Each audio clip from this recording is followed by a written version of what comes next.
It's Friday, and it's Beyond the Darkness. I'm Tim Dennis, filling in for Dave Schrader. All right, I'm going to pull the curtain away from Oz. Truth in advertising.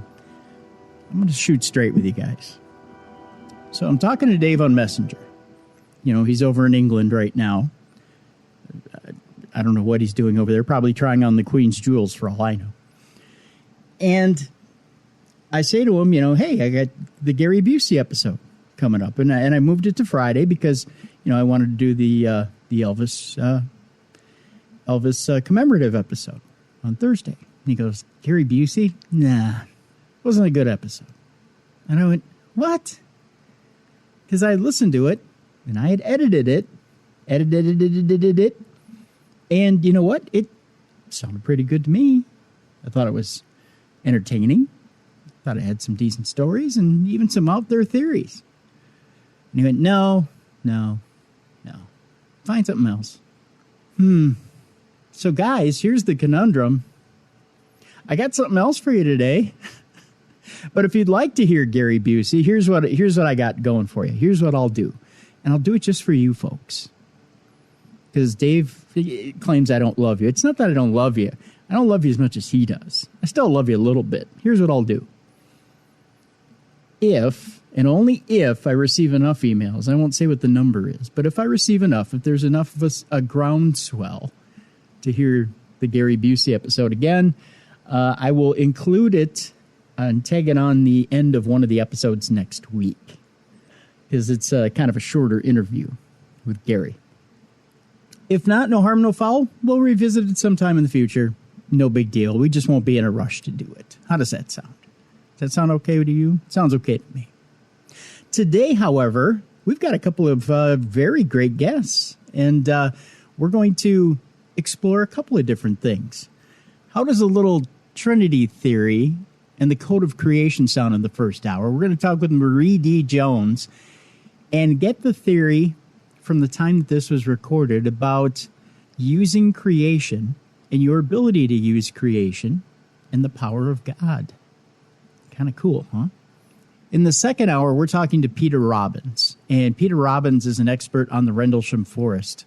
And I figured I would dig this out because, of course, if you've been paying attention to Dave's social media, he was at Rendlesham Forest this week, and I just want to creep him out on the flight home because that's kind of bastard I am. So we, as in there's more than one of me, but I dug up the episode of Peter Robbins in Rendlesham Forest and some truly creepy tales about Rendlesham Forest, just to kind of cap off the week.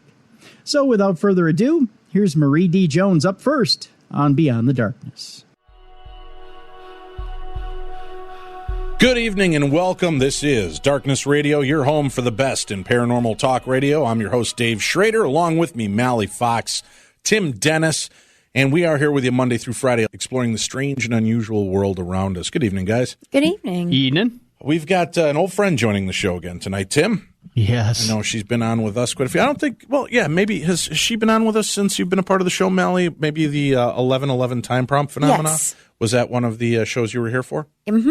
Well, we've got our good friend Marie D. Jones is joining us this evening, and we're going to be talking about her new book. Marie, thanks a lot for joining us and coming back this evening. Hey, guys. Good to be here. Always a pleasure to have you back with us. Tell us about the new book. The title is? It is called The Trinity Secret, The Power of Three and the Code of Creation. It's a little bit different. Nice short title again, right? She's always got the best titles, like 11:11, the time prompt phenomena, the meaning behind mysterious signs, sequences, and synchronicities. Well, rolls off the tongue. I learned why our subtitles always have to be long, and that's the keywords. Right, exactly. So as people are trying to Google you. But you know what? Nothing is worse than science. I mean, that had the longest subtitle in the history of books. So I think we're getting better. We're like cutting out a word with each book. That is good, yes. You're wrapping it up. And we've had you on for, I think quite a few of the books. The science book, which was one of the first ones we had you on for. Yeah, it's been a while. Yeah, 2013. We've had you on for the 1111 time prompt phenomena. And now you've got a brand new book, and it's out, and it's co-authored with Larry Flaxman again, correct? Yes. All right. Well, start to give us some background on this, Marie. We've talked about the 1111 time prompt phenomena. Plus, before we get into that, I do want to ask you, it's interesting. We've had so many people that have pounded us with emails after listening to that show in the archives. But this is an interesting year, Marie, and we just did a show on numerology about this a few weeks back, that in this year, if you take the last two numbers of your birth year, right, and how old you're going to be this year and add them together, you start getting 11s, series of 1s and 11s. Right. Numerology talks about the fact that 1s and 11s are very powerful, strong numbers dealing with gateways. It's such an interesting little deal. Have you seen a resurgence of interest in your book because of this kind of phenomena? Well, that and the fact that we're getting closer to 2012. And we are? The 1111, we're going to make it. We're going to hang on, guys. Oh, good God. The 1111 time prompt comes from that whole scenario, the fact that at 11:11 a.m. on December 21st, the winter solstice will begin, and that's according to the Naval Observatory's atomic clock, where they can get everything down to the precise moment. So whatever, asteroid is going to hit us, and supervolcano is going to erupt, and aliens are going to land, it's all going to happen in that one moment of 11:11. But it's just a really interesting series of numbers that people see all the time. Mally, does that frighten you that you're going to be stuck in a radio station with Tim and I the minute Armageddon hits? We're the last two guys. I mean, come on. Well, with these lead-lined walls, it may be up to us to repopulate the Earth, Marie. That sounds like a horror story that I... Wait a minute. Hey. Marie, will you fly to Minnesota and be with me at the end? I will. I have a private jet ready for the night before to take me wherever I want to go. Wow. A private jet. I guess Minnesota will be my destination. Right on. How sad for you, Marie Jones. Exactly, Minnesota. I was thinking Tahiti, but hey, what the heck? Tahiti, Minnesota. She can come here and pick me up, leave you guys behind, and we'll go to Tahiti. Yeah. Hey, Marie, it's hotter here than it is in Tahiti, girl. Just remember that. Yeah, but Tahiti has the Tahitian boys. See, wow. That's different. Well, that is true. Tim, I would blow you off for a Tahitian boy. Really? And I'm straight. I'm sorry. All right, That's just then. the way I play. The Trinity Secret is the book that we're talking with Marie about tonight. And I promise we're going to get to the book, Marie. The Trinity Secret, the Power of Three, and the Code of Creation. Now, are we talking about the Holy Trinity? What are we delving into in this book? We're talking about that in the beginning. Okay. What happened was when we were writing 1111, we really got into the whole number thing. And right. The one number that really kept popping up more so than 1s or 11s is 3. And I had many, many years before written a thesis paper for a ministerial class that I was taking at the time. This was a long time ago. And it was a very formal paper on Trinity symbolism, because at the time I had found it in everything, every religion, all the different world mythologies, in folklore, fairy tales, human language, science, you name it. Sure. But it was a real formal paper. It was not for publication. So when Larry and I were kind of, okay, what do we feel like working on next? We just kept thinking about the fact that number 3, what is it with number 3? And I was talking to a lot of numerologists and a lot of people that are into sacred geometry, and you name it, and everybody kept saying, number 3 is a very profound number. So the book kind of grew out of that. The Holy Trinity is a symbol that is found everywhere. It's not owned, quote unquote, by Catholicism, as a lot of people think it is, and it's actually got very ancient, almost pagan roots. So we were just really fascinated that the more we looked into the origin of the Trinity, the more we found it everywhere. Well, and isn't it interesting, not meaning to go back on this, but kind of tying it into your 1111 time prompt phenomena, when we were talking at the beginning of the show here about how if you take the last 2 years of your birth year and the year, or how old you're going to be this year, any of those of us in our double digits will all end up with 111. Numerology, you add those together and you come up with 3, exactly. Now, that being a transitional number, I mean, is there something to this that's cueing us into what's coming for the coming age? I mean, 2013, I'm getting a little tired of banging the drum on that. I don't believe that the end of the world is coming, as they're saying. Not at all. But it's a new opening and a new rebirth. Is that what you find with the number 3 and with the Trinity here? Yeah, let me, and here's my take on it. I do not believe the world is going to end. There's absolutely no scientific basis. There's no religious basis. There isn't even a basis for that in the Mayan mythology. That is stuff that was added on to the Mayan creation stories and their mythology by Western religious traditions, this whole idea of an apocalypse. However, they did believe in cycles, and that when one cycle ends, another one begins, and we are coming up on what, even the astrologers, the age of Aquarius, the Hindus believe we're moving into another yuga, another cycle. The Native Americans all feel like we're coming at the end of one cycle. So we really have to pay attention to that part of the picture. Okay, so one cycle is ending and another one is beginning. And so if you want to describe that as the end of the world as we know it and the beginning of a new world, you can. But I don't think it was meant to be taken literally. We're not all going to die. If we haven't all died before, I don't think it's going to happen now. And it just seems like people are getting ready for a different kind of transformation rather than a physical one. It might be something that's happening with technology, with our brains, with our DNA, or just consciousness. I think a lot of us are really being pushed to the limit with how much we can deal with lately. So we're either going to have to adapt or die in a sense, and maybe this is the time to do it. All right, you heard that, Mally. Adapt or die. Mm-hmm.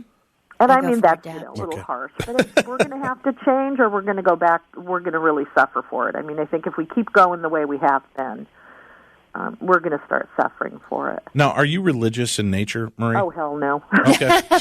That's my kind of girl. Good, yeah. So you're not religious in nature. So researching a book like this, you can remain on the objective and on the outside looking in. Absolutely. Yeah, so, I'm a fallen Roman Catholic. A fallen Roman Catholic. Here's the deal. I grew up in a family where we went to church when grandparents were around. Oh, so you were Christian, or you were a Christmas and Easter Christian, so. Exactly. Okay, my sure. dad's a scientist. I grew up in a house that was, my mom is, really imaginative, spiritual person, and my dad is a scientist. So religion was just something that we did to not have our grandparents yell at us. But okay. But the thing is that I loved it. I loved the ritual. I loved the symbolism most of all. I really was hooked into that when I was very young.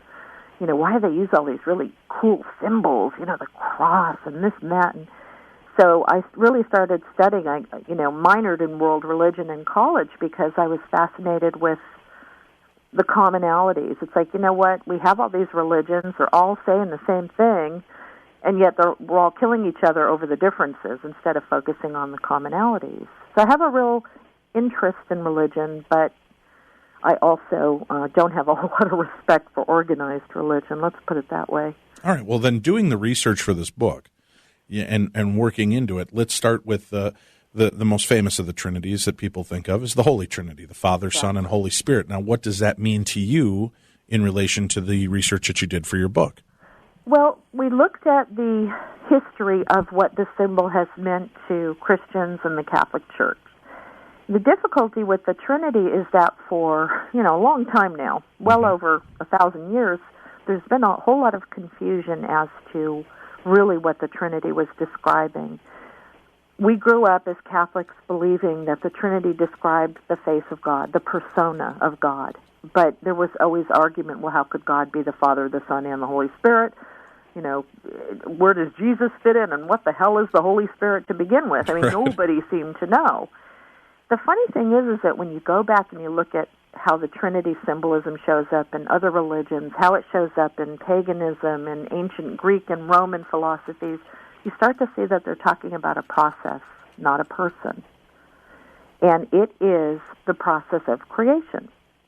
So when you look at the Trinity now in this new way, it makes sense. The problem is organized religion cannot tell you that you have access to this same process of creation because that takes out the middleman. Okay, well, explain this to us now, Marie. Mm-hmm. So you're saying we have access to the process of creation. We absolutely do. To what level? I mean, I'm a father of 7 children. I know I've got the process of creation down pat. Yeah, you do, boy. Woo-hoo. Right, but what are you referring to in creation? I mean, to create our own reality, to create our own worlds, to become gods of our own mind? I think in a sense, but we haven't quite gotten there. Looking at the original Trinity, we've got the Father, the Son, and the Holy Spirit. The Father is the Creator. Mm-hmm. Okay, we can kind of all get that. We can hook onto that. The Father is God, the Creator. However you want to call that God, to me, it's like the force, the field, whatever you want to call it. The force, yes. The force, yeah. Mm-hmm.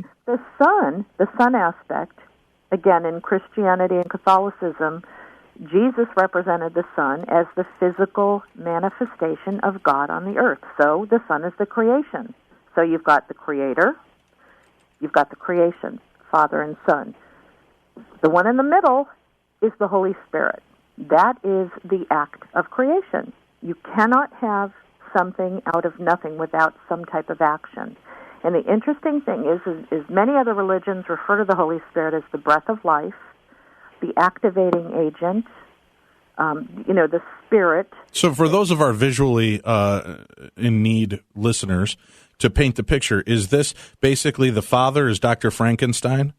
It could be. The Son is Frankenstein, and lifting him up for that lightning bolt is the Holy Spirit. It's that moment of impact. It's that spark. There is an act of creation that has to take place to get something out of nothing.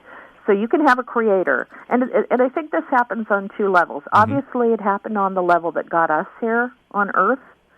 So there's some big creator out there, whatever you want to call it, intelligent design, I don't care, label it the way you want, but there is a creator that made the cosmos, which is the physical manifest creation. There's also the actions that had to be taken for that to happen. If you want to bring it down to an individual level, we are God the Father. We are the creators. Our physical reality, our day-to-day life, is the manifest creation, mm-hmm. and the active creation are the thoughts, intentions, and actions that we take on a daily basis. And most of them, unfortunately, are subconscious. This is the law of attraction. That's really all this secret is. It's the same thing as what Rhonda Byrne is teaching with The Secret, what has been taught for thousands of years, that if you want to manifest something out of nothing, you need to do something. There needs to be an action. Well, and Marie, with the paranormal investigations that we do, and I want to veer into this to get your weighing in on this. There was the very famous Philip experiment.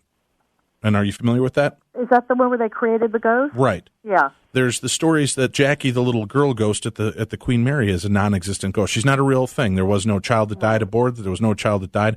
But it has been willed into existence because of people's belief and seeing it. Now, does that mean that we have in fact created this energy because of all the people feeding into it and seeking it? I think it's possible, and I think it's possible we're doing it collectively, and I think it's possible we do it individually. And again, I don't think we're always aware that we're doing it, which is why there's so much violence and BS in the world. I always say to people, if you want to know whether the law of attraction works for everyone, if you want to know how well it's worked for you, just look at your life. You have somehow created everything. Whether you've done it willingly or not, subconsciously or not, that's your problem.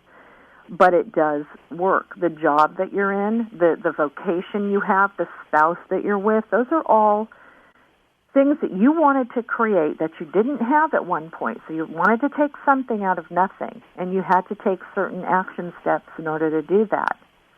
Well, and for people, Marie, I don't know if you've seen this experiment, but it's one of the most impactful experiments I've ever seen, and I've used it at a few of our events to show people how we can change perspective and we can change energy of other people simply with thought. And this is an amazing experiment. Try this at home tomorrow, or if you're at work and you're listening to this, shame on you instead of working, but thank you for tuning in. Ask one of the big guys, get a group of your friends together and ask one of the big guys or strong ladies in your office to stand there and put her arms out like she's hanging on the cross. Oh, yeah. Put your hands on the wrists and push down and tell her to fight it, and you'll see how hard it is. Right. Then you tell somebody to come up and not speak a word, but tell them, for the next 30 seconds, 45 seconds, I want you to think the most hateful things about this person you can ever think. And then they do that. They just look at each other, and the one person just focuses all this negativity, and then you go back up, have that person put their arms back up, and watch how you can just pin the arms right down to their side. Exactly. Energy is, we're learning through science that energy and even thought. Right, thought. And that's are physical manifestations. And, if we don't learn now how to control that, it's going to control us. And one of my favorite books... Well, let me mention one thing just so I can wrap up with this so that people can see the third part of the experiment. The last part of the experiment, you tell the whole group to stare at this person and think the most hateful, hurtful things. Now, if you figured one person reduced this person to rubble, you whisper into the person's ear and you tell them, for the next 45 seconds, all I want you to do is focus on how great you are. Think of every good aspect you have.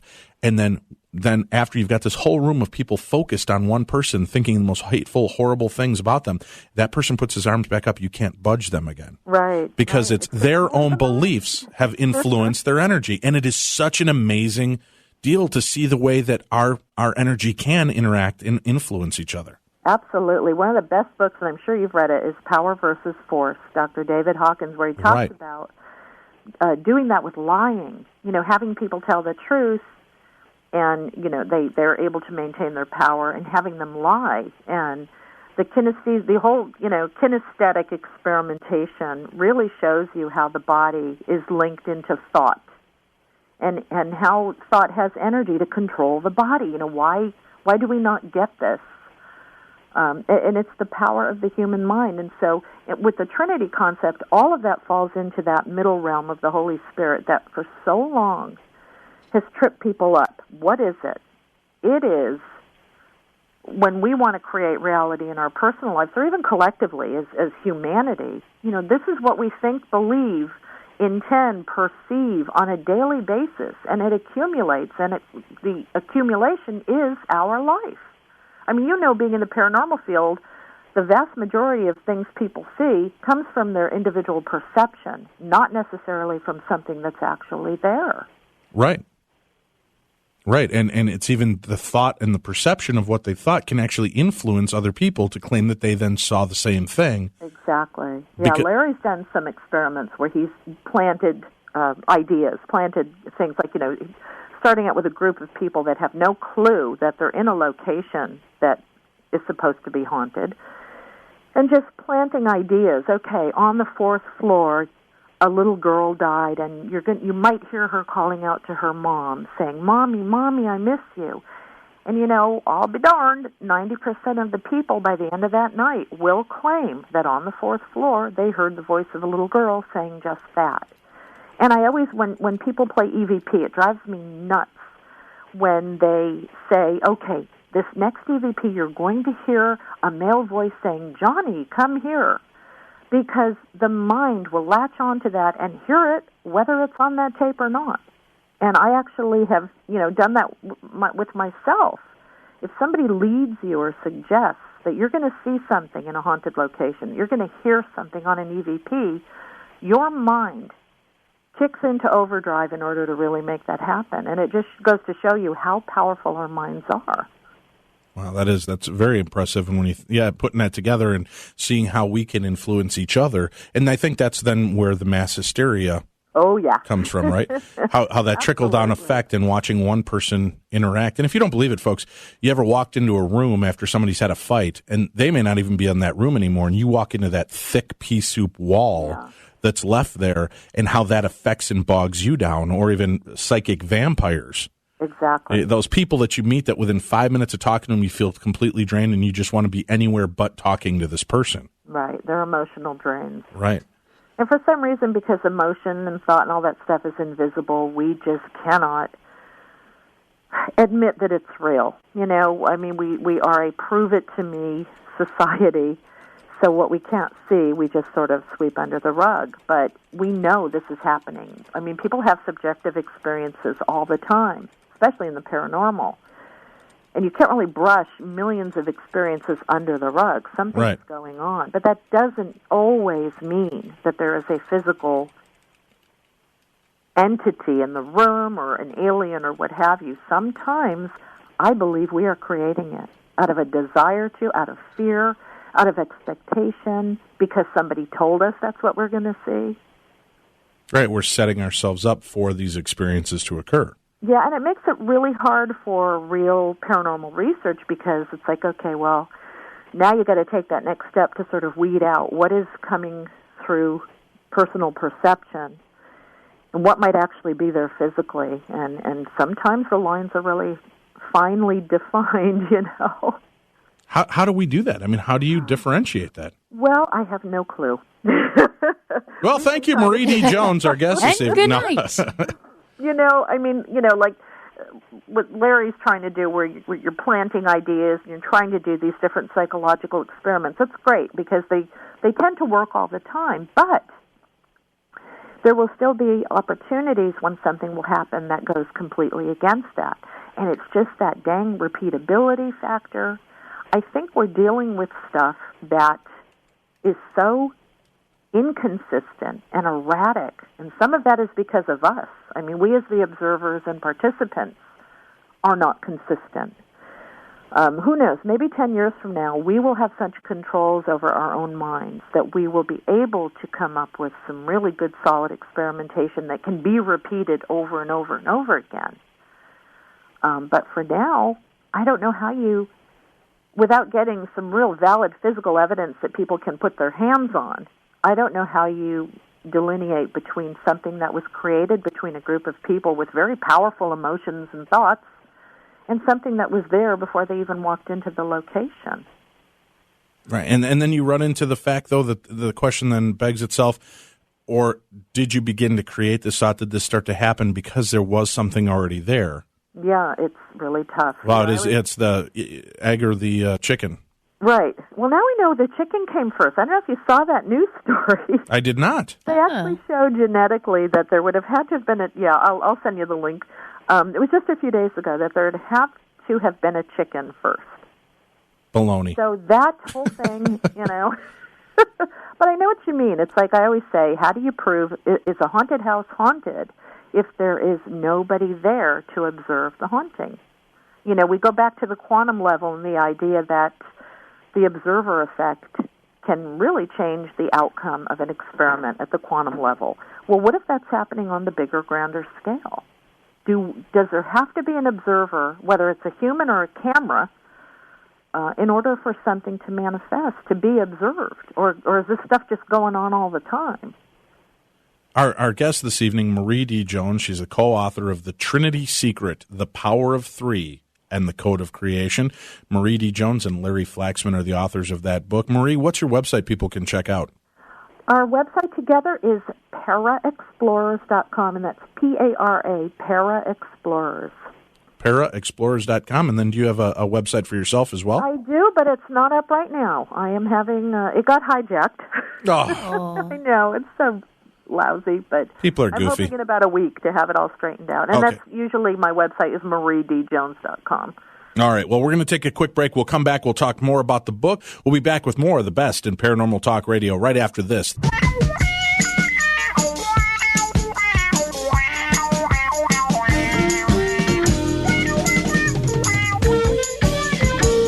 Come and knock on our door. Good God. Welcome back to the show. I love it. Hers and his. Three's company too. Hey, welcome back to the show. I kind of figured that Put it down. I can't even hear you. Okay, sorry. I kind of figured that you're Jack, I'm Janet, and Mally's Chrissy. Really? Yeah. I think I'm even more disturbed by you now than I've ever been in my life. I've always felt like a dowdy brunette who maybe couldn't get a date. It's just me, though. Maybe it's just me. We are talking about the power of three. The power of three being Mally, Tim, and myself. Obviously, Janet, Chrissy, and me, your buddy Jack Does Dave that mean Schrader I don't Tripper. have a brain? Well, anyway, our guest is Marie D. Jones, and she's the co-author, along with Larry Flaxman, of The Trinity Secret, The Power of Three, and The Code of Creation. Be thankful, though, that you've got thighs. Oh, and you're a master I got thighs. Of them. Look at you. I'm the master of them. You are the master of thighs. And work it, girl. Marie is here to talk to us. Let's get back on the serious track. We'll try. She's written quite a few different books that you can get involved. The Resonance Key, exploring the links between. Oh, good God, you've got a long title on all of these. It's going to take me forever just to read the titles for you. The Resonance Key, exploring the links between vibration, consciousness, and zero-point grid. We've also talked to her about science, PSIENCE, correct? Yep. All right, and I don't want to get into all the super long titles on each one of her books, but she's got some phenomenal books, the 1111 Time Prompt Phenomena, and people love that book. Like I said, we've had so many people contact us after listening to that podcast replay, and they're inundated with the 1111 Time Prompt. Tonight we're talking about her new number book, The Trinity Secret, The Power of Three, and the Code of Creation. The book is out and available right now, and you can get it through all major booksellers. Amazon.com has them, and I'm looking at them right now. You can get them on special with free super saving shipping for only $10.87 if you go purchase it from Amazon. You're saving, about $6 if you go buy it there. Yep, and I'll come to your house and cook you breakfast. Well, no. Wow. Really? Well, maybe she'll come to your house, Tim. I don't think so, though. But I'll take you to IHOP. Oh, that's nice. So, do you kind of explore numerology in this book as well? And yeah. I mean, you can't help it if you're talking about numbers. So we get into numerology, and number 3 is obviously a very profound, sacred number. It's sacred to the Masons. It's sacred to the Greeks and the Romans, and it's just. I mean, there's a reason for it. 1 is just not good enough for people. We don't like the number 1. 1 is the loneliest number, of course. Oh, that is. I've heard the song. But 2 can be as bad as 1. But it's the loneliest number since the number 1, I've been told. Absolutely. Number 1. But 2 is duality. 2 is opposites. We don't like that. That makes us nervous. Day, night, black, white, Republican, Democrat. We don't like dualities. 3 is the perfect number because it unifies dualities. And beyond that, you really don't have to be concerned. So for a lot of philosophies and religions, 3 is the unifier. It's sort of the number of completion and wholeness. And the really cool thing that Larry and I found is, we couldn't figure out why the heck is it that in folklore and fairy tales, everything comes in 3s. Why are there 3 little pigs? And why are there 3 bears and 3 blind mice and 3 billy goats and 3 wishes, blah, blah, blah. And there really is a reason. It's called the rule of 3. Ta-da. Wow, that works out well for your book. It really did. So what is the rule of 3? I've never heard of this.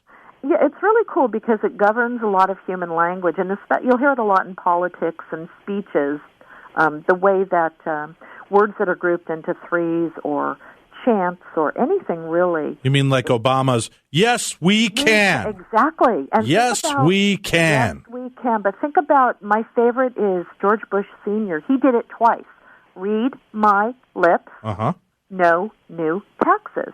And he did that for a reason, because had he said, okay, I'd like you to read my lips, I really am going to try to promise not to raise your taxes, that has no impact. Right. But when you hear, and it's like I came, I saw, I conquered, veni, vidi, vici.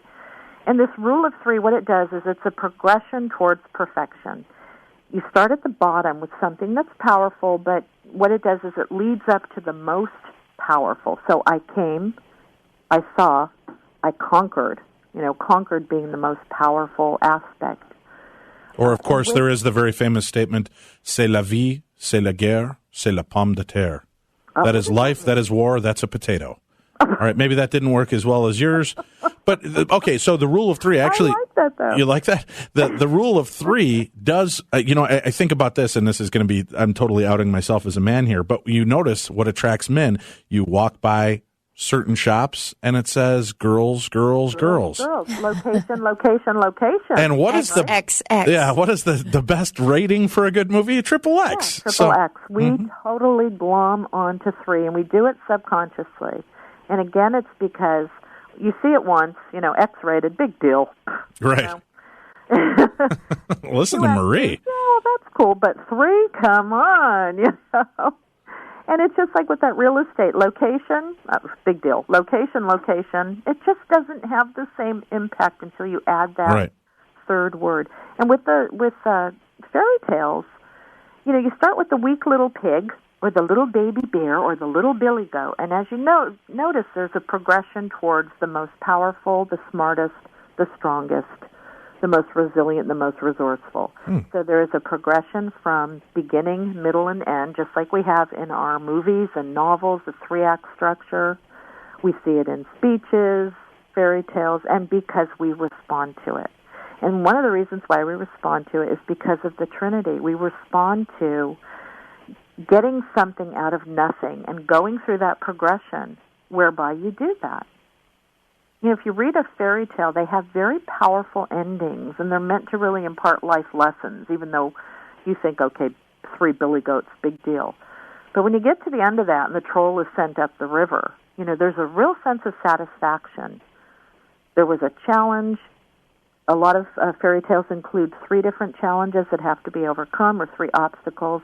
When you get to that final one, it's like, I did it. You know, there's this real sense of satisfaction and completion. Wow, I hate the fact that I've been learning all these times I've been reading these books. They're tricking me. I mean, some of them Stupid are really fairy tales. scary. Jeez. I mean, they're really not for kids. Right. I really don't think they are for kids. Well, the original fairy tales, hence the name Grimm Brothers, right? Oh, they were Or the horrible. nursery rhymes. Yeah. Horrible. That's why they're all remaking them now as movies for adults, Yes. which Yes. is, I think, kind of cool. They're going to do Hansel and Gretel, the witch hunters, you know, as adults going out and hunting and killing the witches. It's interesting. I mean, really, fairy tales are very frightening. Now, I remember Marie, reading them. tell me, because I know my listeners are going to listen to this podcast, and at about 11:41 into the podcast, they're going to hear a weird noise behind you. Oh, that was my son. Okay, good. So it wasn't a ghost coughing over the line or a demonic trying to growl at us. I should have said it was. Okay. Yeah, much better story. No, that was my son. All right, good. I'd just like to address that up front so I don't have to take 30 emails from people and explain what it is. Yeah. How did Marie talk and cough at the same time? Exactly. That's creepy. Wow. I didn't even That's see my her next lips book. move. Ventriloquist. Yes. That's my next book. I am leaving writing and all of this behind to study ventriloquism. I'm going to learn how to surround my voice. Well done. That's well-placed money right there. It is. We're gonna take another quick break. We'll come back and have our final segment with Marie D. Jones. And again, the full title of the book, get ready for this, folks, The Trinity Secret, The Power of Three, and the Code of Creation. We will be back with more. Stay tuned. This is the best in paranormal talk radio, Darkness Radio 3. So that's 1 by U2. And if we add them together, we come up with 3. Oh, Lord. Yay, we're good at math. Woohoo! That is scary. All right. Well, we're back with our guest, Marie D. Jones, and her new book, The Trinity Secret, The Power of Three, and the Code of Creation. Now let's start getting into some of the meat. We've only got about 15 minutes left with you here, Marie, and I want to really start sinking into the people what the book is about, how they can use this book, what it imparts onto them. So give me the idea of why you said that you started to do this when you were working on the 1111 time prompt phenomena and how threes kept showing up so prominently. Right. I mean, it really began as another exploration for us, you know, researching something that we were intrigued by. But Larry and I had talked for a long time about really wanting to try to write not just information, but stuff that can really be helpful to people. We're both fascinated with the law of attraction, the idea that the observer effect, can we create reality? We're doing a lot of research into that. I've got a new book coming out that I'll tell you about that gets a lot more heavily into that. And so what we did is we took this book, we put a lot of technical stuff in it, but in the end, we gave it a real practical side. You know, how can we use our thoughts, our intentions, our beliefs to get what we want out of life instead of always using them to get what we don't want?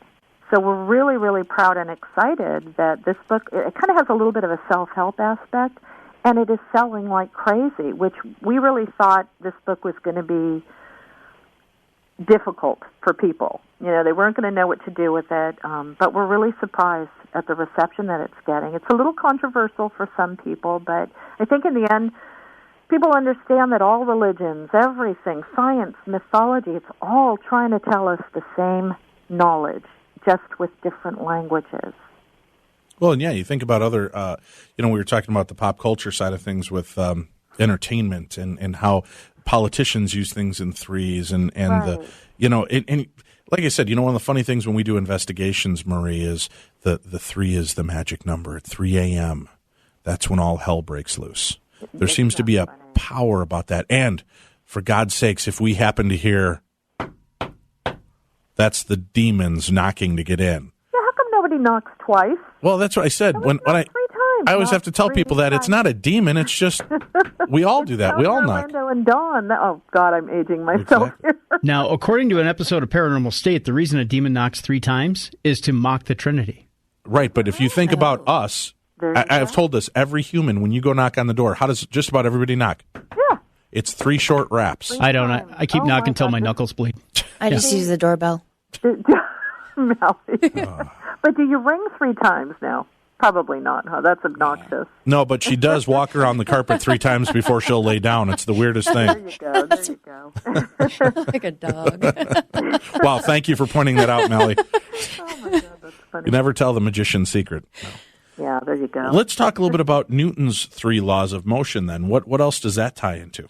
Well, it's funny. We looked at everything. We looked at the 3 laws of motion, the laws of thermodynamics. We looked at the structure of DNA, the structure of the human brain, which has 3 parts, the 3 levels of consciousness and psychology.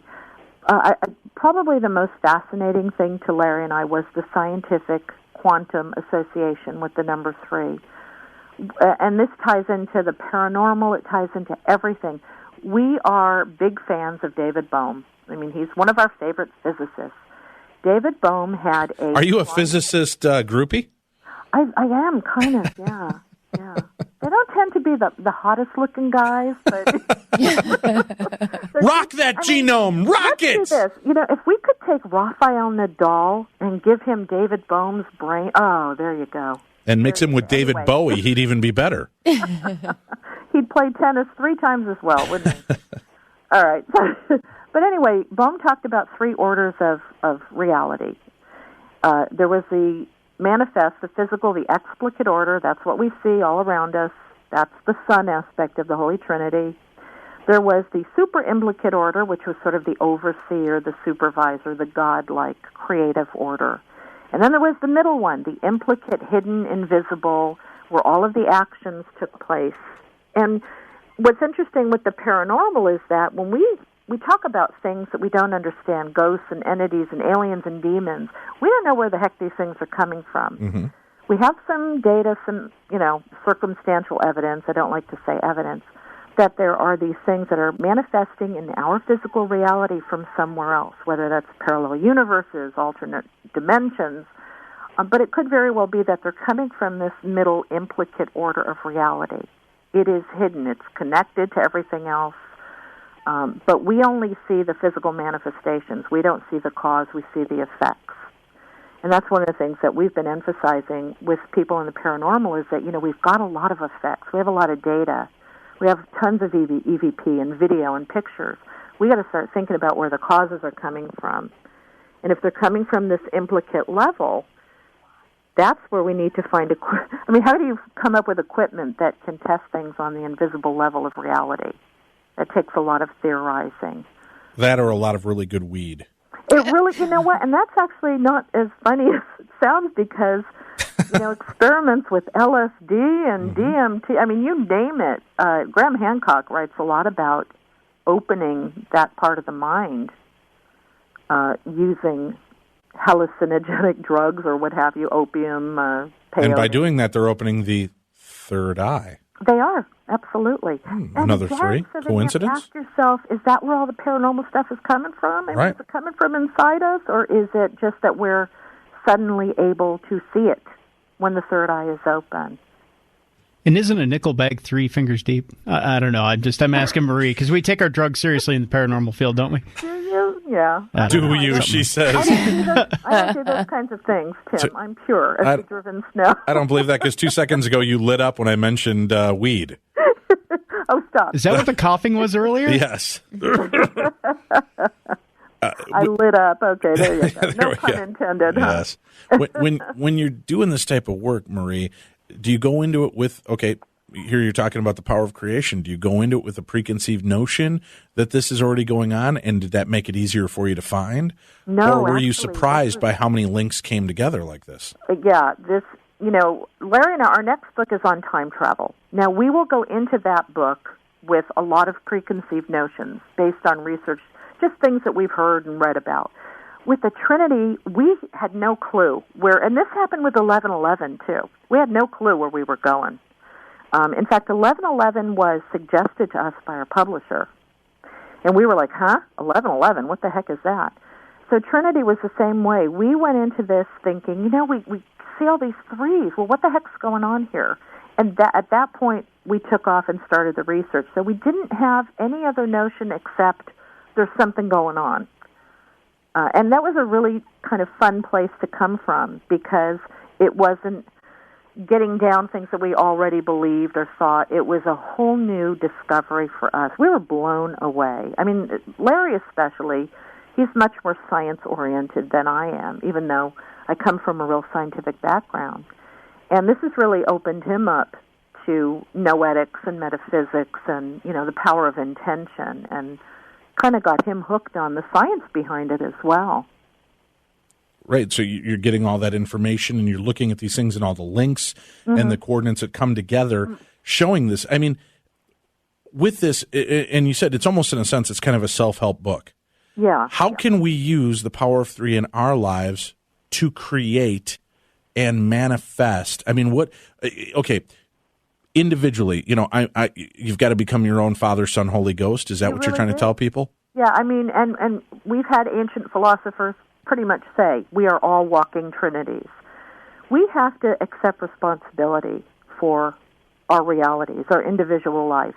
A lot of people don't want to do that. They'd rather blame God, the devil, the Illuminati, the Republicans, the Democrats. You can add to that list our parents, our teachers. We want to blame everybody else rather than take responsibility for the fact that our thoughts, our intentions, that our minds are incredibly creative and incredibly powerful.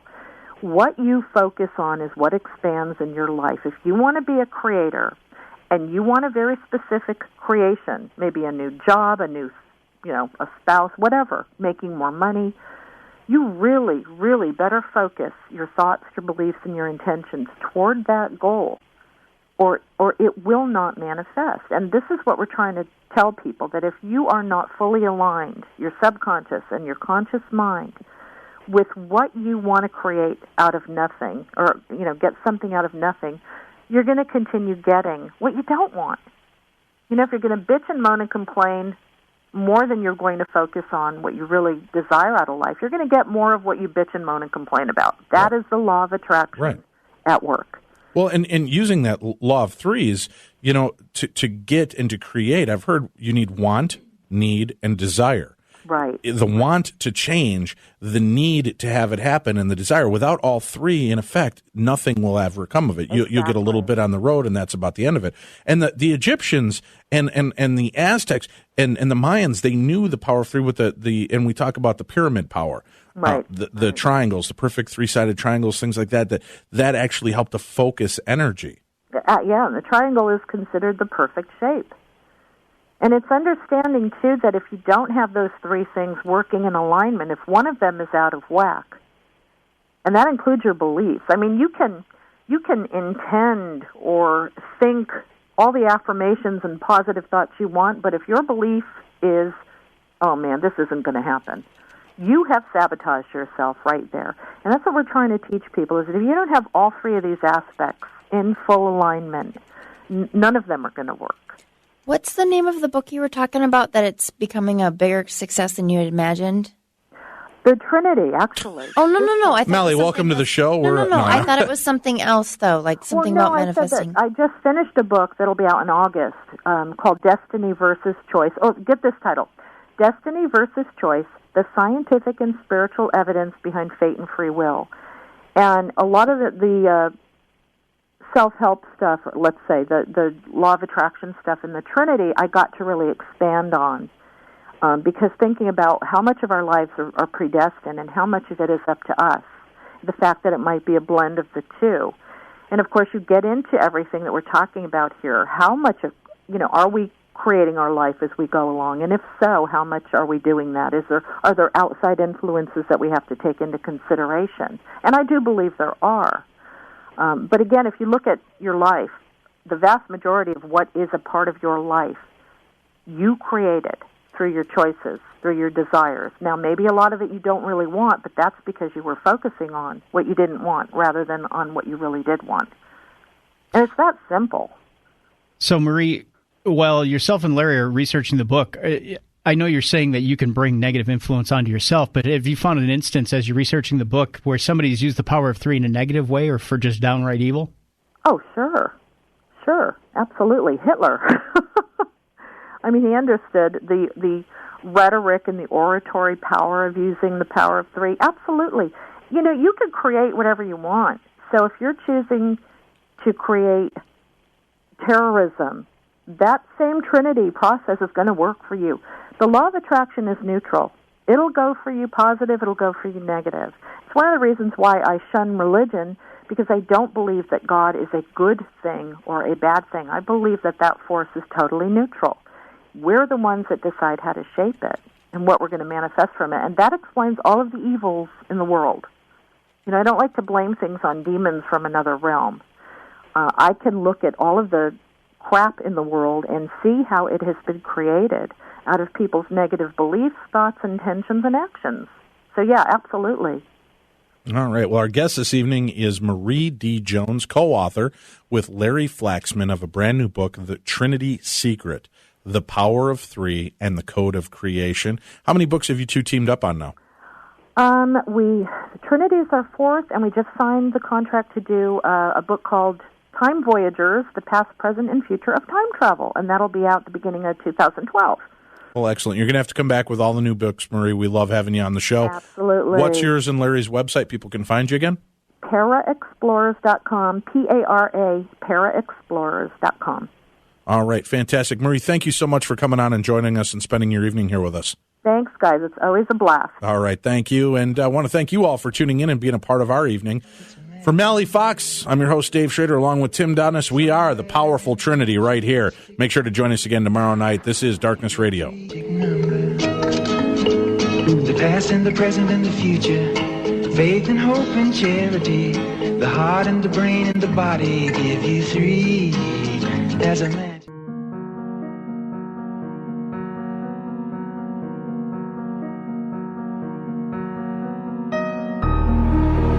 Beyond the darkness.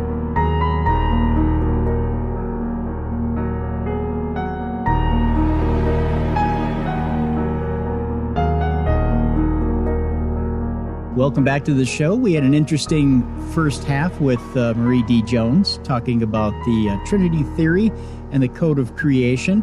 This half of the show, we're going to talk with Peter Robbins. He's the foremost expert on Rendlesham Forest.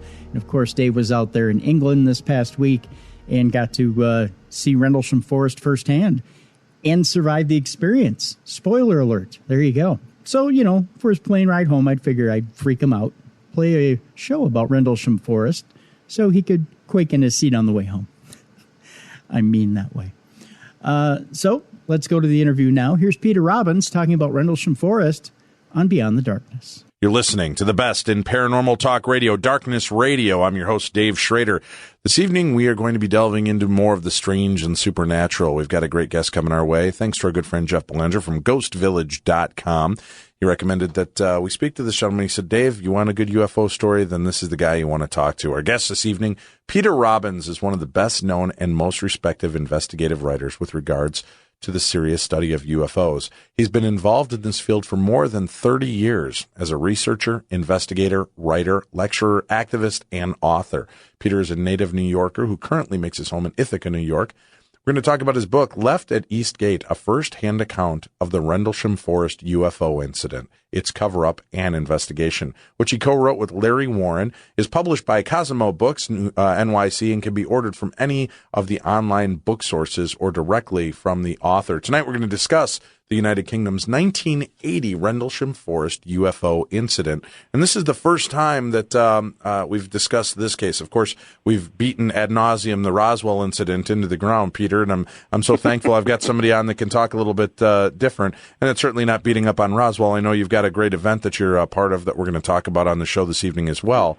But this is something so intriguing to me that I still feel like I'm a new kid on the block after 5 years. There's all these cases that come to me that are like, Dave, well, you've heard, of course, of Rendlesham, and no, what's going on? Well, you've got to talk to Peter Robbins. This is one of the most well-documented and most amazing UFO landing and cases ever found, and I wanted to have you on the show, share you. I figured if I hadn't heard of all this yet, that there's a lot of my listeners who may have only heard bits and fragments, and we need to get the whole story fleshed out.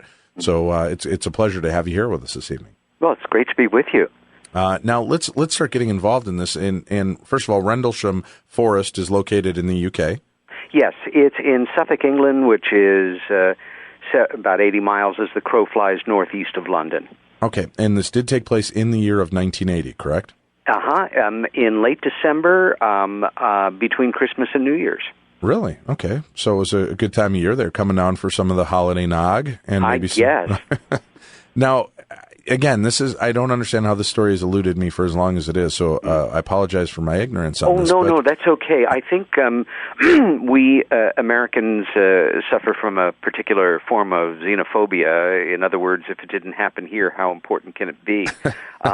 There's no question in my mind, and many of the best people in the field here and abroad, and I don't just mean in the United Kingdom, that this is indeed a seminal case. And one of the things that obsessed me with it for the 9 years that my co-author and I worked on and developed our book, and I should say here, Larry Warren, who I wrote the book with, was an American Air Force security police officer at the time, who was stationed at RAF Bentwaters at the time of the events, had a secret clearance, was involved as an eyewitness on the final and I expect most dramatic or profound of the events that make up the incident, and then went on several years later to become the whistleblower. Without him, this case would have never emerged. But, let's face it, ufology is filled with all kinds of well-documented as well as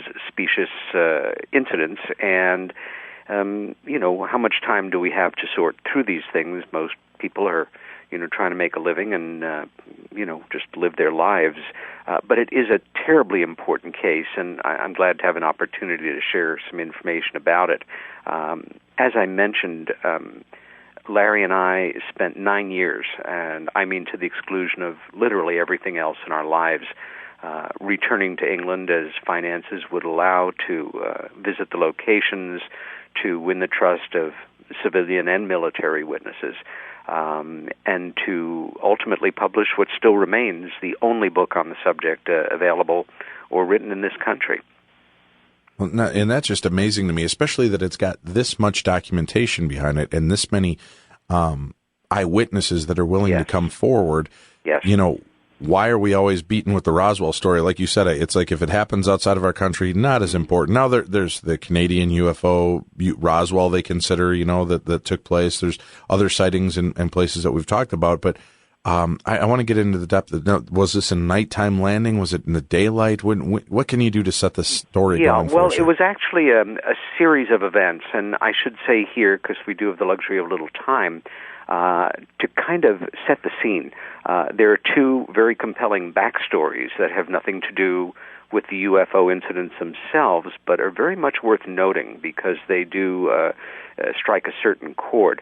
Number one, by virtue of our treaty with the United Kingdom in 1980, we were disallowed from maintaining nuclear ordnance at our military bases.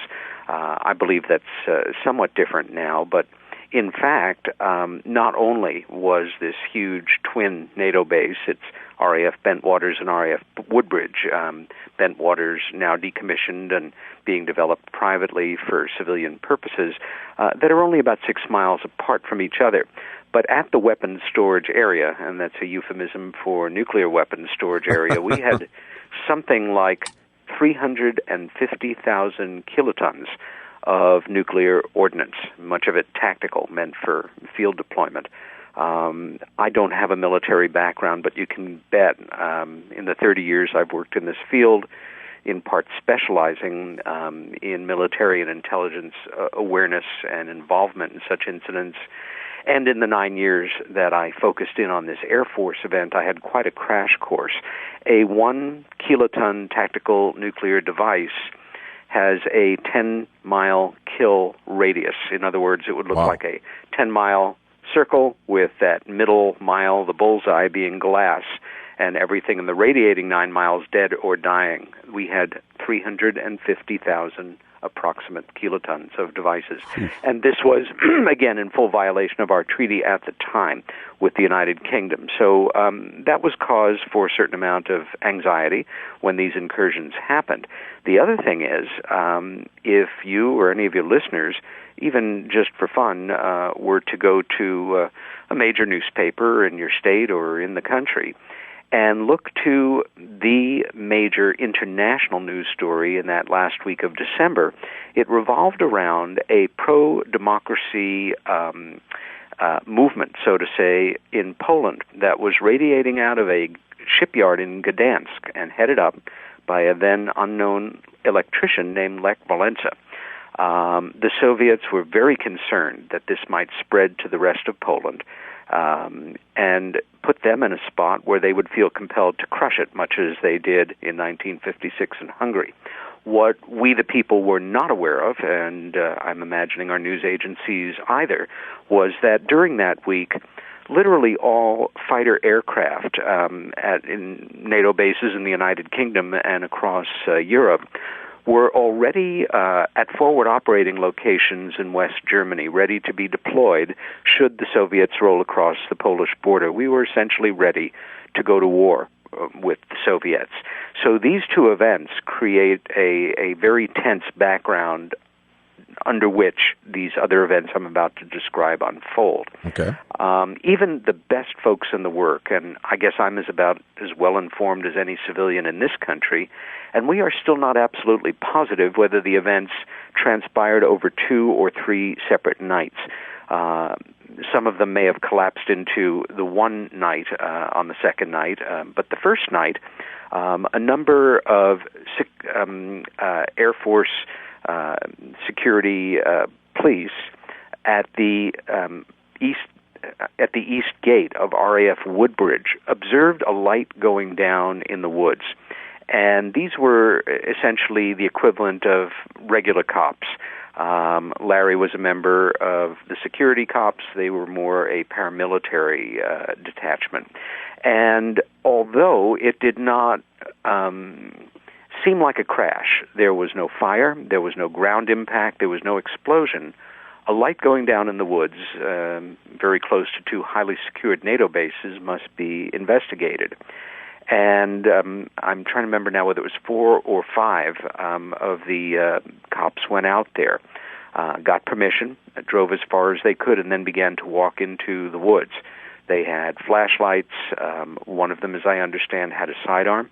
They had Motorola radios. And very quickly, the electrics started to be problematic. In fact, they were out of contact with the base for quite some time. And I should also state here that a number of the men, 2 of whom in particular, John Burroughs and Jim Peniston, who were involved and who have now fully come forward and are speaking fairly openly about their memories as they are, have incomplete memories. A static electricity charge, very powerful as they continued into the area.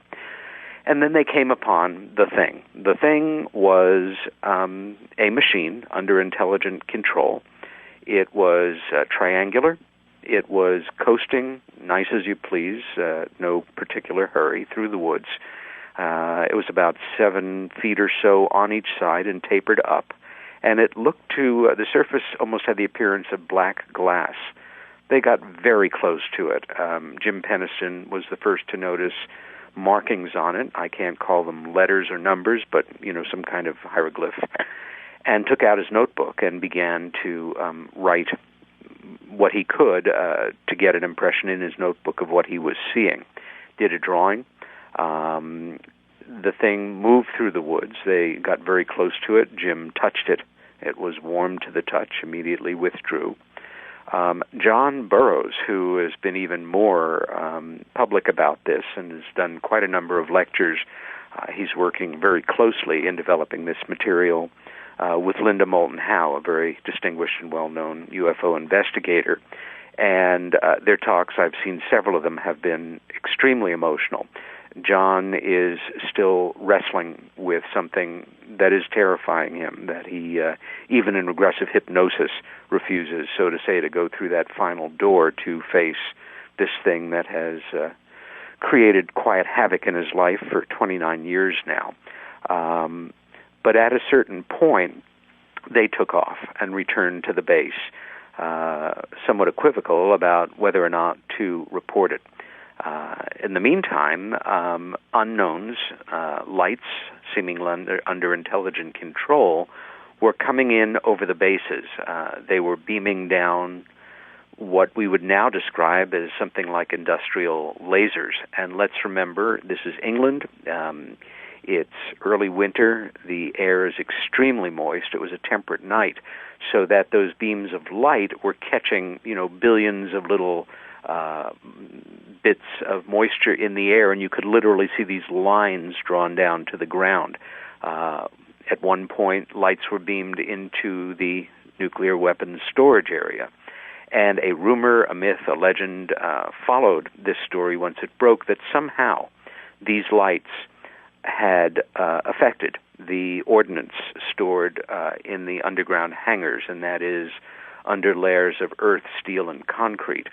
I was actually taken totally aback when Larry and I, years later and years ago, in 92, as I recall, met with the then recently retired deputy base commander, a man named Charles Halt, who at the time of the incident was a lieutenant colonel, and who, when he heard about the events, took a very sarcastic point of view on them, went out into the woods on the second night when he heard that they had returned to disprove them, and himself and his contingent of men were caught in something like the Twilight Zone. And, I should say here, Dave, when you aspire to write scrupulous nonfiction, even if it's about something as compelling as this subject, things can get boring.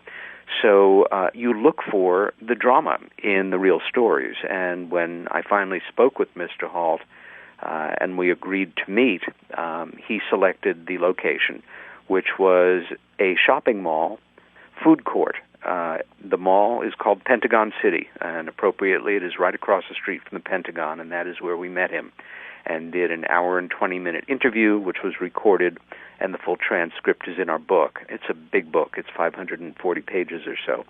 And at one point he told us that he couldn't explain it, but his quote was that the lights indeed were real, that had shined into the weapons storage area, had shined down somehow through into the area where the weapons were held, and again the quote was, they had adversely affected the ordnance.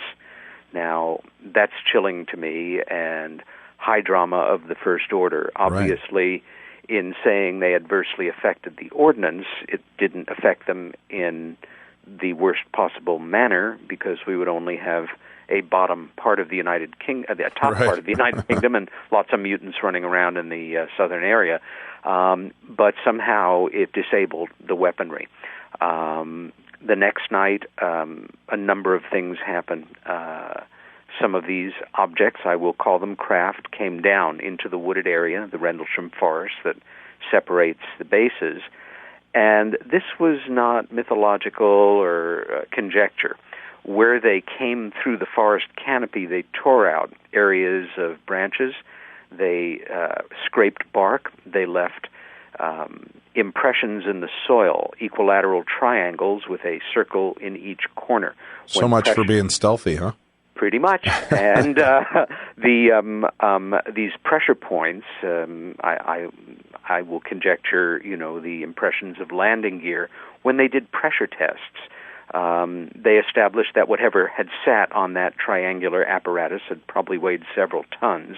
The areas where the machines had made contact with the organic material, be it trees, branches, soil, bark, whatever, had in excess of 10 times the amount of background beta and gamma radiation that one would expect to be occurring naturally, and that figure was confirmed through the British Ministry of Defense.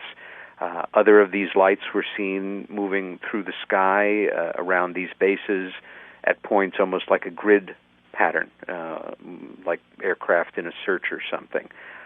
Again, Colonel Halt and his men were in one part of the forest near a farmer's field called Capel Green, and they saw a thing come in toward them that almost looked like an eye, a large winking eye, and that shot a beam of light right down to their feet. And Mr. Hall had a microcassette recorder in his pocket, and by his admission, recorded several hours of their conversations and reactions to what was going on. 15 or 16 minutes was released, basically made its way into the public realm. And if you Google Halt tape, and it's spelled H-A-L-T, I'm sure that you can find it and listen to it on your own. It's certainly been played in many media venues and at conferences and things. The event that my co-author was involved in was really the last documented event of the incidents, and on that night, the tension was so high about the possibility of the state with the Soviets that RAF Bentwaters and Woodbridge were on red alerts. As I understand, were other NATO bases in the UK and England. Red is one step below black, and black is war. More often than not, on guard duty, only a portion of the outposts were maintained. On this night, all of them were, and Larry was at the most remote one. He had come back from a few days off, and people were hardly talking about this. It was something that they had been told to be quiet about, and they were, to a great degree. And so he was caught off guard when, after midnight, he went on post, I believe, at 11. He started to hear chatter on the open channel on his Motorola of guys several miles down the line making nervous jokes about the lights in the sky. He could not see them from where he was, but he did hear a more senior personnel come on to that frequency and tell them to knock it off. He was then contacted, told to close down his post, that he'd be picked up for another assignment. And soon thereafter, a pickup truck driven by a lieutenant picked him up. They went to the base motor pool where other vehicles were meeting. Many of the vehicles attached light-alls to them and gassed them up. Light-alls are essentially gas-operated Klieg lights, the military equivalent of the civilian floodlights we associate with old-fashioned Hollywood premieres. Sure. They met up at the base's main entrance and headed off into the night, in minor violation now of our treaty with UK, because they were carrying weapons with live ammunition in them, which is a violation. And they were driven about 6 miles to a logging road nearer to their sister base. They made a left after the east gate of Woodbridge, hence the conjugation of the title of our book. Went in some 100 yards or so, were ordered to exit the vehicles. An armorer's truck pulled up, and weapons were collected. Men were broken into 3-man groups, each with a Motorola, and sent that away into the woods to, quote-unquote, investigate a disturbance. And for them, this is where the real Twilight Zone aspect of the story began. They also walked into a very noticeable static electricity field, so much so, again, for me, between the lines and the small details in the telling of these accounts, and I've done so many interviews with so many people over the years, are often the things that you remember more than the big dramatic thing. Sure. In this case, Dave, it was that these are young guys, 18, 20-year-olds, and the security police did not wear helmets. They wore berets. Now, remember back to when we had amazingly healthy heads of hair, And no, Larry, I don't remember that. yeah, and Larry said at this point when he first told me the story, he said, "You remember Jiffy Pop when you were a kid?" Now that dates us, right? But Jiffy Pop was something in the ancient age before microwaves. It was a tin pan with grease and popping corn in it, with a aluminum foil cover that, as it popped, got rounder and opened up. Basically, the static electricity was so intense that it was pushing the berets off the heads of some of these men. Wow. They continued into the woods. Larry remembered very clearly hearing a man crying, and as they got closer, one of the personnel was broken down, up against, had his back up against a tree trunk in a sitting fetal position, trying to be calmed and made to feel easier by another personnel. And as they got closer to the edge of the woods, where it opened into this farmer's field called Capel Green, they could see a glow emanating from the field. It was completely anomalous. They're now a mile or so from RAF Woodbridge and 6 miles from their base. There is no moon. There's no ambient light. Light-alls are brought out to the field. They refuse to operate, even though they all turned over shortly before at the base motor pool. Gas tanks were all topped off. And they were ordered to surround a self-illuminated ground fog that was roundish or oval, a foot or so off the ground, and glowing with no source of light. And several dozen security personnel went into a wide circle around it. They stood their positions for some time, and at one point it was noticed that a small red light was coming in from the direction of the North Sea. We're only about half a dozen miles from there at this point on the coast. And they observed with increasing concern, I imagine, that it was not only coming in over their area, it was coming in directly over the field. All eyes, as you can imagine, were on it, and as it came in to 40 feet or so up, without a sound, it exploded with such magnesium brightness that eyes were averted reflexively. In fact, my co-authors, the retinas of my co-authors' eyes were burned at that moment. That is also not conjecture. We present the Air Force medical evidence in our book. Good evening and welcome back to the show. This is Darkness on the Edge of Town Paranormal Radio Show, your home for the best in all things paranormal. I'm your host, Dave Schrader. Along with me this evening, we are speaking with Peter Robbins, one of the best known and most respected investigative writers with regards to the serious study of UFOs. His book, Left at East Gate, a first-hand account of the Rendlesham Forest UFO incident, its cover-up and investigation, was co-written by Larry Warren, is available at all online book sources, and just sharing what we've heard so far, folks, if you haven't already ordered your copy, I don't know what's going to take you to get there. Do I have to call you? Do I have to walk you over to the bookstore myself? Pick up and check it out online. You're going to want to get this again. Left at East Gate, a first-hand account of the Rendlesham Forest UFO incident. And tonight we're discussing this 1980 UFO case with our guest, Peter Robbins. Peter, this is gripping stuff. And when you're hearing the story, do you have any BS detector going off? Or are you thinking this is just too fantastical to be true? I had to. I think the best people in the field are the best skeptics, especially if you've worked in it for years and you've established through dint of hard work, serious investigation. And one of my mentors was a tough, no-nonsense New York City police detective who also happened to be a UFO investigator, and he taught me to investigate such things the way law enforcement personnel look into criminal activity and felonies. And my reputation was going to rise or fall on whether or not this book could be properly vetted, the material we were putting together. It's one of the reasons we took 9 years to write it. So, my meter was on, and I interviewed and re-interviewed and re-interviewed Larry over the years to the point of distraction for the poor guy, as well as many other civilian and military witnesses. We also had a military paper trail to follow, civilian witnesses, physical evidences. It's almost a perfect storm of a case, as any reader will agree. But where we left off, particularly dramatic moment, this light had come in over the field where these security police personnel had been ordered to surround this self-illuminated ground fog. And again, as it came in over the field, it Now, when you exploded. talk to these people, I mean, you tell me after all this is going on, okay, now we want you to start to surround this self-illuminated ground fog. At that point, I'm like, you know what? I think I left my flashlight in the car. I'll be right back.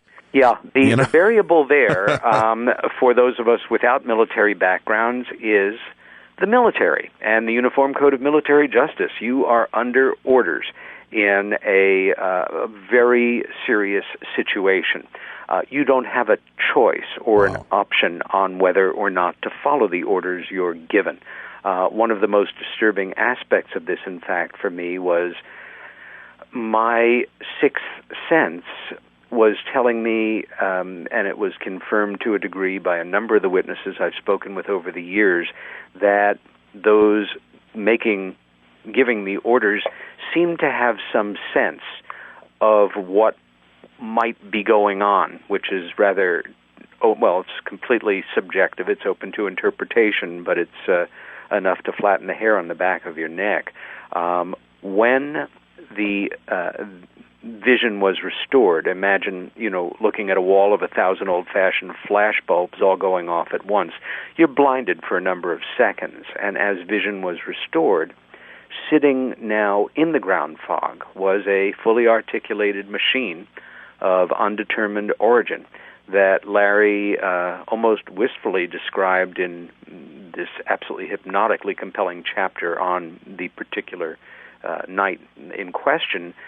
Looked both old and new. You could see pipe fittings and bolts and things. The surface of it almost glimmered like mother of pearl, and it played tricks on those present. Larry swore that, if they were maybe no more than 20 feet away from it. They're not standing 50 yards away. It's right there.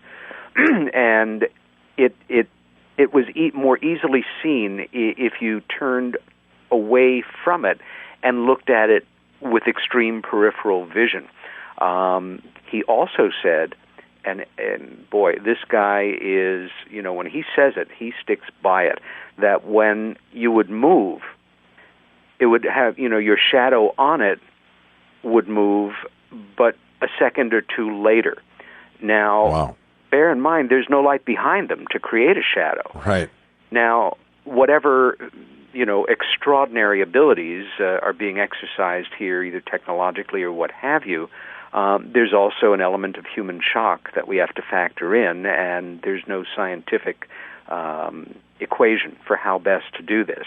But a number of the men ran off, as you or I might have. Right. The majority of them held their ground, and what then commenced was a standoff. Larry and the man next to him, Sergeant Adrian Bustinza, were asked to accompany the top sergeant on location, Sergeant Ball, in for a closer look, and got within 5 feet of it, and then backed up like cats that had discovered a sleeping giant dog. Went back to the line, so to say. After a fashion, they observed a glow emanating from the far side of the craft that began to move in a clockwise direction slowly. And at a certain point, they could see it directly. And it was three things within the glow.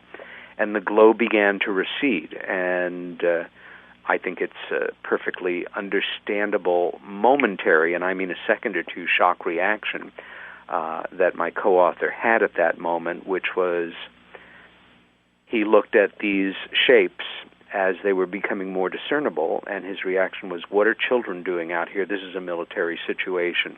Now, can I ask real quickly, and I know my listeners are already thinking this, if his retinas are burned from this, how is he seeing much of anything at this point? Well, there are burns and there are burns. Okay. We know, based on his Air Force Form 490, that his retinas were burned. He did need glasses after that. He suffered a certain amount of, discomfort. Had an exam after that, which again established that there were burns, but they were not, burns. They were, he can see fine. But okay. there was damage done. It was almost like a light sunburn on the eyes, then, is what you're saying. I guess that's about as good a way to interpret it for my lay mind as I've ever heard. Yeah, that's not a bad way to say it.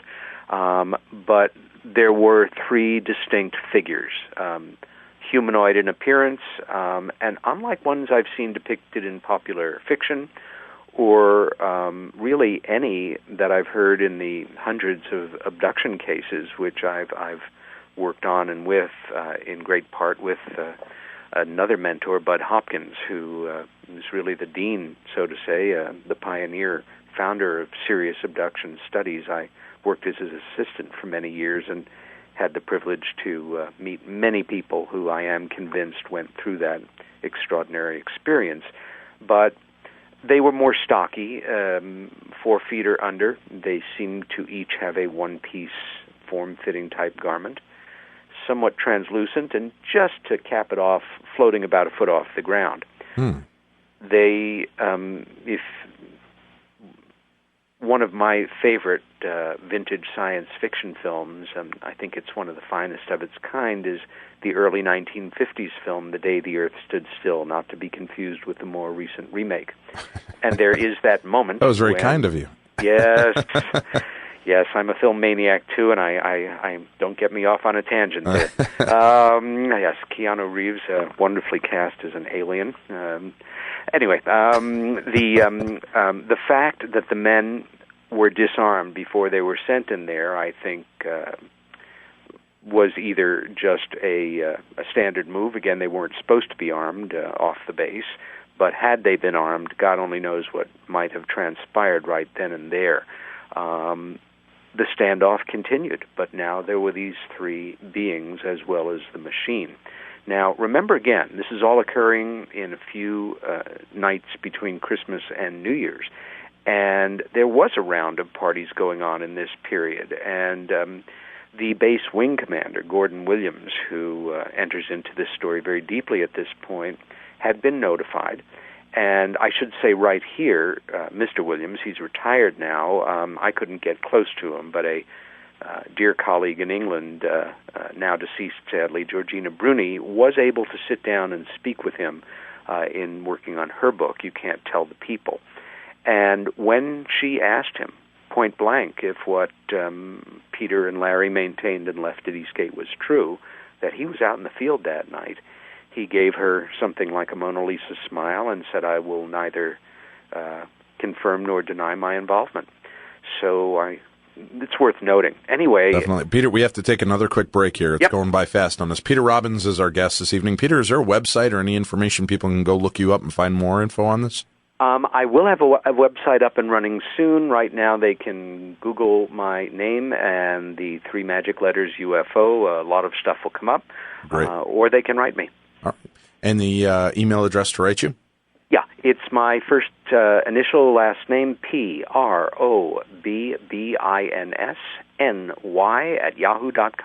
All right, we'll be back with more. Peter Robbins, author of Left at the East Gate, a first-hand account of the Rendlesham Forest UFO incident, its cover-up and investigation. When we return, you're listening to Darkness Radio. Good evening and welcome back to the show. This is Darkness Radio, your home for the best in paranormal talk radio. Our guest this evening I want to jump back in with is Peter Robbins. He's written a book called Left at East Gate, a first-hand account of the Rendlesham Forest UFO incident, its cover-up and investigation, co-written with Larry Warren.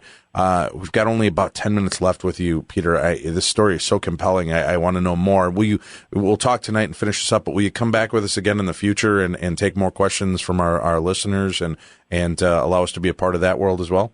Only if you ask me. Yeah, you know it's going to be done.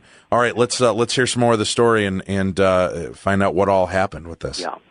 Well, Wing Commander Williams was coming from a holiday party and walked out into that field in evening clothes.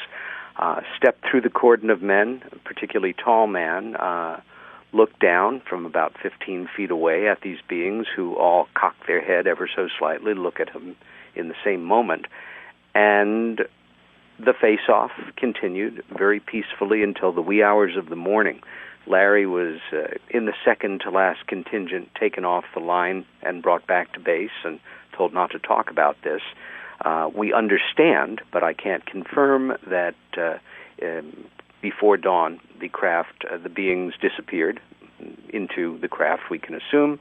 It rose off the ground, tipped slightly, and took off, and in a moment was no bigger than a star. Back on the base, men were very shaken in their quiet way. Larry, like all the other men, had been told not to talk about this to each other, to anyone. But being Larry, called his mother that morning from a base phone, started to tell her about it, was cut off, was punished for that, and was debriefed with men of his rank later in the day.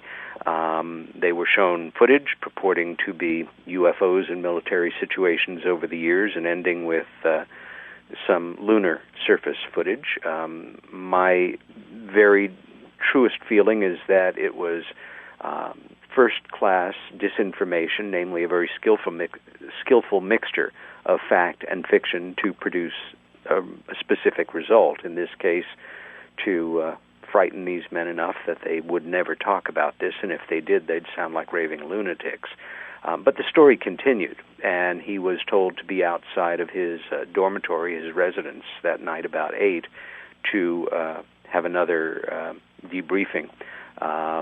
We know as well as we can, and he relived this while I sat very close by in regressive hypnosis years later, that he was chemically subdued, thrown in a car, went well underground to a very highly secured, huge underground complex under this twin base area, and was missing for 24 hours or so.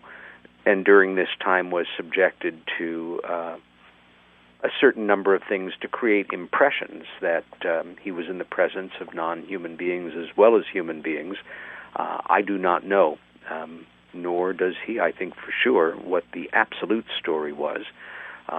He became obsessed with the case, violated orders and tried to find out more about it, appropriately became concerned about his safety, was taken off of his normal posting occasionally, and you were allowed at that point to sue for separation if the service branch did not fulfill their agreement with you. And in this case, he left the service with an honorable discharge in May of 1981, tried to readjust to civilian life, very difficult for him, and a year or so later decided to try to find somebody to tell his story to, ended up telling an awful lot of it to an outstanding investigator who happened to be a Connecticut police lieutenant.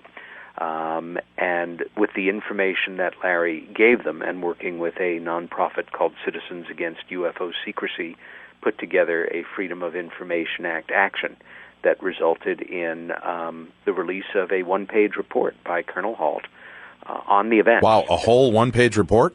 Yes. It was highly compressed and redacted to a degree. Mr. Halt's the first to admit that. The release of that report did not help Mr. Halt's career, to put it mildly, and I think there was some animus for years that he had been outed along with many of the other men. But the story broke in the English tabloids and then the major papers in October of 1983 and has been a publicly acknowledged incident since. I should also say that the Ministry of Defense since then has declassified a good number of documents that relate to this. No smoking guns, but a lot of interesting smoke, as you might imagine. But it is, for my money, about the most important case we have. All of the witnesses, with a few exceptions, are alive. They're subpoenable if our Congress had the guts to reinvestigate this question of UFOs.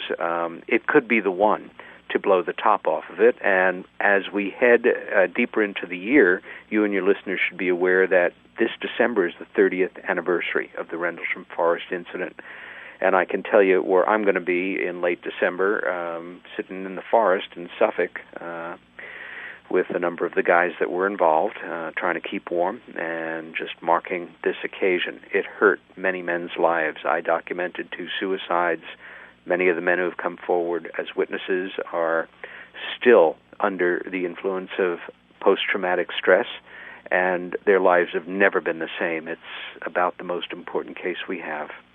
That's unbelievable. Just unbelievable. Yes. Well, yes, it is. And that's a very good way to say it. But, even if something is unbelievable, does not mean it didn't happen. We include a great deal of military paperwork, physical evidence that in itself is extraordinary.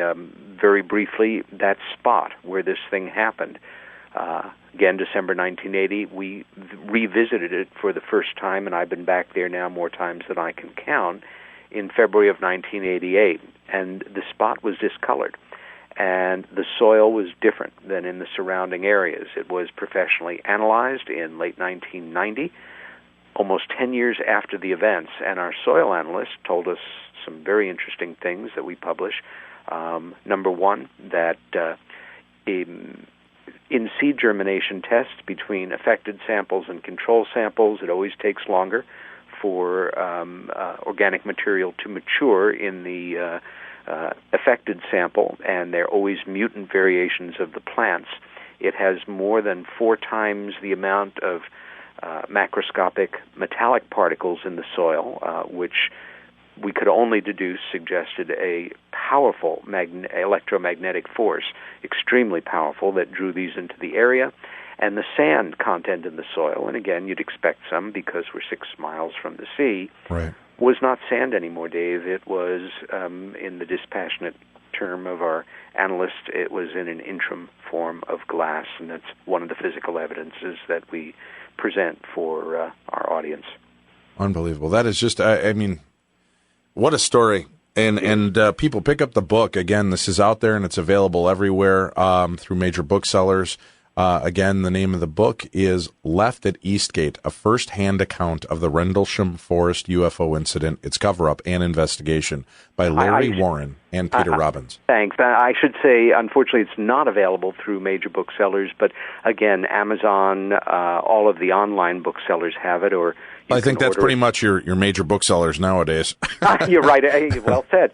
You can, again, order it directly from Cosmo Press, or you can contact me, and I'll arrange to get a copy out to you. All right, and if people want to contact you again, it's P. Robbins, ROBBINS. Mm-hmm. And then NY for my home state, .com. PRobbinsNY at yahoo.com. PRobbinsNY@yahoo.com, and you can order an autographed copy directly through you? Absolutely. Peter, this has been enlightening, and like I said, I'd love to have you come back on the show. We certainly want to talk to you after you go out there for the 30th anniversary and let us know what's happened. Has just real quickly, with 2 minutes left in the show, has there been any more sightings in and around that area again? Oh, yes. Oh, yes. Are they coming on a regular basis? Or No, but there are higher incidents of sightings than surrounding areas in the United Kingdom for reasons we can just make our best guesses about. Now, can you tell me, or do you allude to it more in the book when you say that it had an adverse reaction to the weapons and things that were on hand? By that, did it render them useless? Did it? Well, that again is conjecture. Even Mr. Hall was not able to give us details, and he shouldn't. If he knows, that's really not our business on a certain level. I wish it was.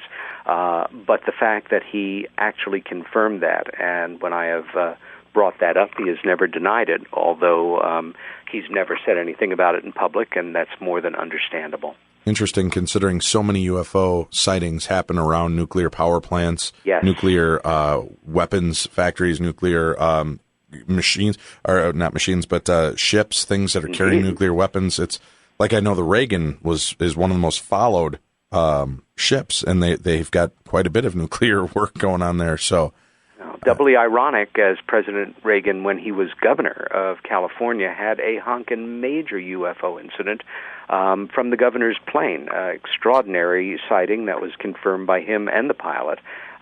He knew they were real, no question about that. Well, Peter, thank you very much, sir. It's been a pleasure speaking with you, and we'll look forward to talking to you again on the show real soon.